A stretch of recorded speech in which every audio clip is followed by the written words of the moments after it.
YCP గుండాలు ఇచ్చిన బెదిరింపుల కంటే కూడా, చంపేస్తామని బెదిరింపుల కంటే కూడా నాకు తెలంగాణ ఎప్పుడు ఇవ్వలా. అసలు ఈ గొడవ అంతా ఎందుకు స్టార్ట్ అయింది? ఈ గొడవ అంతా ఎక్కడ స్టార్ట్ అయింది? అసలు ఇదంతా ఎక్కడి నుంచి మొదలైంది నేను మీకు చెప్తా. June 2న తెలంగాణ ఫార్మేషన్ డే. ఆ రోజు ఆ గచ్చిబౌలిలో ఉన్న సంధ్యా కన్వెన్షన్ సెంటర్ లో తెలంగాణ నవనిర్మాణ సభ చేయాలని జనసేన అనుకుంది.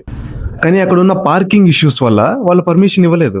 ఇక్కడ మీకు ఒక డౌట్ రావచ్చు, పార్కింగ్ ఇష్యూస్ వల్ల పర్మిషన్ ఇవ్వలేదా? అసలు జరిగింది ఏంటంటే, కొద్ది రోజుల క్రితం ఒక పొలిటికల్ అనలిస్ట్ నాగేశ్వరరావు అనే వ్యక్తి ఎవరైతే ఉన్నారో ఆయన ఇచ్చిన స్టేట్మెంట్ ఏంటంటే, కళ్యాణ్ గారు అమిత్ షా గారిని కలవడానికి వెళ్ళినప్పుడు మీరు జగన్ గారిని అరెస్ట్ చేయాలి అని కళ్యాణ్ గారు అమిత్ షా గారితో అన్నారంట. దానికి అమిత్ షా గారు, జగన్ గారు మాకు లాంగ్ టర్మ్ ఫ్రెండ్, సో అరెస్టులు లాంటివి అన్ని కరెక్ట్ కాదు అని చెప్పి అమిత్ షా గారు కళ్యాణ్ గారితో అన్నారని ఈయన నాగేశ్వరరావు గారి స్టేట్మెంట్. ఈ స్టేట్మెంట్ తో Janasena followers, Janasena party members ఎవరైతే ఉన్నారో ఒక 2 చోట్ల నాగేశ్వరరావు గారి మీద కేసులు పెట్టి ఎఫ్ఐఆర్ కూడా బుక్ చేశారు. దీంతో ఆయన నాగేశ్వరరావు గారు రియాక్ట్ అయ్యి ఒక ప్రెస్ క్లబ్ లో ఆయన అన్నది ఏంటంటే, అసలు మీరు కేసులు ఎలా వేస్తారు మా మీద? ఒక జర్నలిస్ట్ గా నా డ్యూటీని ఏం చేస్తే మా మీద కేసులు వేస్తారా? ఇది మా right to freedom of speech, ఇది చావనైనా చేస్తానే గానీ I will not give up my right to speech అనేది ఈయన స్టేట్మెంట్.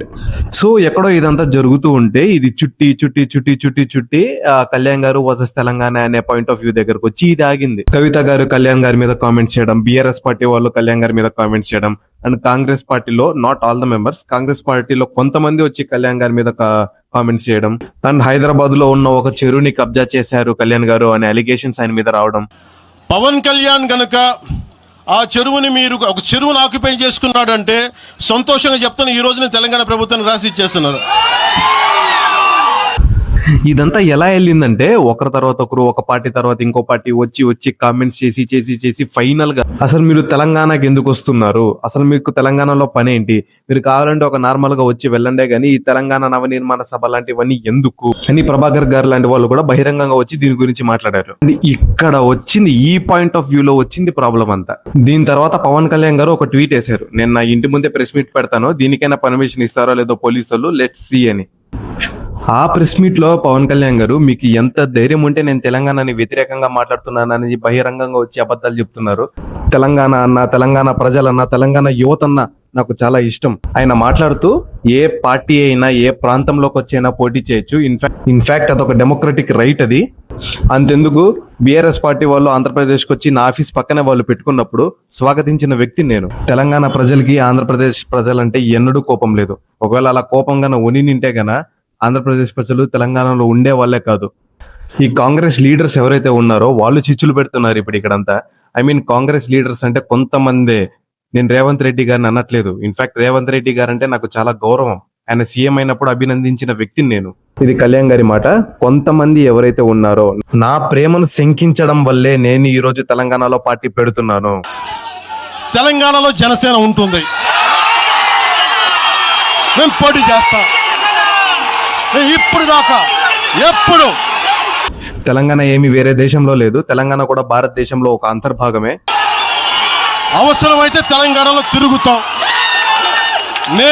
నా భారతదేశంలో నా పార్టీని నేను పెడుతున్నా. ఆయన చెప్పడం ఏంటంటే, జనసేన రేపొద్దున తెలంగాణలో గెలుస్తుందో గెలవదో వచ్చే ఓట్స్ బట్టి, వచ్చే మెజారిటీ మెరిట్ బట్టి డిసైడ్ అవుతుంది, కానీ పార్టీయే పెట్టకూడదు అనడం కరెక్ట్ కాదు. అండ్ ఎంటర్ స్పీచ్ లో ఒక మాట బాగా ఇంట్రెస్టింగ్ గా అనిపించింది. వైఎస్ రాజశేఖర రెడ్డి గారు ఉన్నప్పుడు ఈ నాయకుల్లో ఎవరైనా ధైర్యం చేశారా మాట్లాడడానికి? ఆయన ముందు రాజకీయ నాయకులు ప్రజల్ని చాలా వరకు మభ్య పెడుతున్నారు. రాజకీయాల వరకు వచ్చేసరికి ఆంధ్ర తెలంగాణ వేరువేరుగా ఉంటారే గానీ డబ్బులు చేసుకునే కాడికి వచ్చేస్తే ఆంధ్ర కాంట్రాక్టర్స్ తెలంగాణలో ఉంటారు, తెలంగాణ కాంట్రాక్టర్స్ ఆంధ్రాలో ఉంటారు. ఎవరిని బేవకూఫ్ చేస్తున్నారు మీరు అని కళ్యాణ్ గారు చెప్పడం.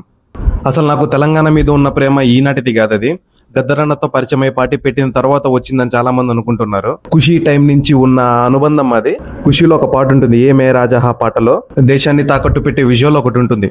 ఆ విజువల్ నచ్చి గద్దరన్న నన్ను అప్రోచ్ అయ్యాడు. అప్పటి నుంచే మంచి స్నేహానుబంధం ఉంది మా ఇద్దరికి. ఇన్ఫాక్ట్ దీన్ని అథెంటికేట్ చేయాలంటే గద్దర్ గారి మాటల్లోనే, కళ్యాణ్ గారు నాకు ఒక మంచి తమ్ముళ్ళు అంటాడు. ఎప్పుడైనా కనిపిస్తే జేబులో అలానే చేపెట్టి, జోబులో ఎంత డబ్బులున్నా అలాగే తీసుకొని నా జేబులో పెట్టుకునేసేవాడిని. అండ్ ఇంకో మాట అన్నారు కళ్యాణ్ గారు ప్రెస్ మీట్ లో, ఆంధ్రప్రదేశ్ లో 4.2% అన్ఎంప్లాయ్మెంట్ రేట్ ఉంటే తెలంగాణలో 5.0% అన్ఎంప్లాయ్మెంట్ రేట్ ఉంది.